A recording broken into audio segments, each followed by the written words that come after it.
بہار اور چندرا بابو نائیڈو، میں ان کو دعوت دوں اور وہ جمعیت علماء ہند کی دعوت کو قبول کریں۔ مسلمانوں کے جذبات اس مسئلے سے کتنا جڑے ہوئے ہیں وہ اپنے بنگلوں میں، بالا خانوں میں اور اسمبلی کے ہالوں میں بیٹھ کر کبھی نہیں سمجھ سکتے۔ اگر وہ عبرت اور نصیحت لے سکتے ہیں تو آج مسلمانوں کا یہ جم غفیر انہیں بتا سکتا ہے کہ وقف ترمیمی بل اور جو حالات ملک میں پیش آ رہے ہیں، مسلمان کا دل و دماغ کیا سوچ رہا ہے اور کس طرح ان حالات کو اپنی آنکھوں سے دیکھ رہا ہے، مگر یہ بات نہیں ہو سکی۔ پھر بھی میں نائیڈو جی کا شکریہ ادا کرتا ہوں، اور اس لیے کہ بی جے پی حکومت اصل یہ ہے کہ ملک میں ملک کے بسنے والوں نے ہرا دیا اس کو، ان حالات کو ملک نے قبول نہیں کیا، لیکن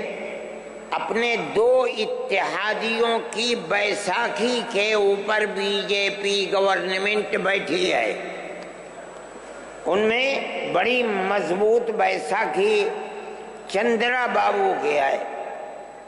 اور ایک بہار کے اندر ہے۔ میں نے دعوت نامہ بھیجا، لیکن انہوں نے معذرت کر دی، لیکن اپنی پارٹی کے نائب صدر نواب جان صاحب کو بھیجا یہاں۔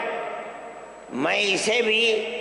بہت بہترین نظر سے دیکھتا ہوں۔ میں یہ سمجھتا ہوں کہ مسلمانوں کے جذبات جو ادھر سے لے کر ادھر تک، یہ جم غفیر اپنے دل کی آواز گویا کہ دل کو نکال کر دکھلا رہا ہے، ترجمانی یہ جا کر کے کریں گے، اس لیے کہ جب تک ہمارا ماننا یہ ہے کہ اگر کوئی آگ لگتی ہے مسلمانوں کے جذبات پر، اگر وقف ترمیمی بل پر آگ لگتی ہے، تو جو بیساکھی جس پر ملک چل رہا ہے اس کی ذمہ داری اتنی ہی اس پر بھی پڑے گی جتنی ذمہ داری مرکز میں بیٹھی ہوئی طاقت پر پڑے گی۔ یہ بیٹھے ہوئے ہیں، میں ان کی تشریف آوری پر شکریہ ادا کرتا ہوں، اور میں سمجھتا ہوں کہ مسلمان کے یہ جذبات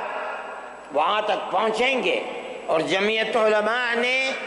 یہ وہاں کی جمعیت کے ذمہ دار بیٹھے ہوئے ہیں۔ ہم نے طے کیا ہے کہ ہم اس مہینے کے آخر میں یا دسمبر کے شروع میں، کیا تاریخ ہے، 1 دسمبر یا 15 دسمبر کو ہم وہاں بھی جمعیت علماء کی طرف سے کڑپا میں، جو چندرا بابو نائیڈو کا وطن ہے، ہم وہاں انشاءاللہ 5 لاکھ مسلمانوں کو جمع کریں گے اور اپنے دل کے احساس کو ان کے سامنے رکھیں گے۔ ہم جس طرح اس مسئلے کے اندر ملک کی موجودہ مرکزی حکومت کو ذمہ دار سمجھتے ہیں، اگر خدا نہ خواستہ یہ قانون پاس ہوا تو وہ بیساکھی جن کے اوپر یہ بیٹھ کر حکومت کر رہے ہیں وہ بھی اس ذمہ داری سے سبکدوش نہیں ہو سکتی۔ میں اپنے ان جذبات کے ساتھ نواب جان صاحب کا خیر مقدم کرتا ہوں۔ یہ نائیڈو جی کے نائب ہی سمجھیے، ان کی پارٹی کے نائب ہیں، اور مولانا خالد صاحب مسلم پرسنل لا بورڈ کے صدر ہیں، مولانا کا تعلق بھی تشریف رکھیں، ان تمام مسائل سے ہے جو مذہبی مسائل ہیں اور مسلمانوں کے خلاف اٹھائے جاتے ہیں۔ حضرت مولانا کی تقریر بھی آپ اس موضوع پر سنیں گے، اور سب سے بہترین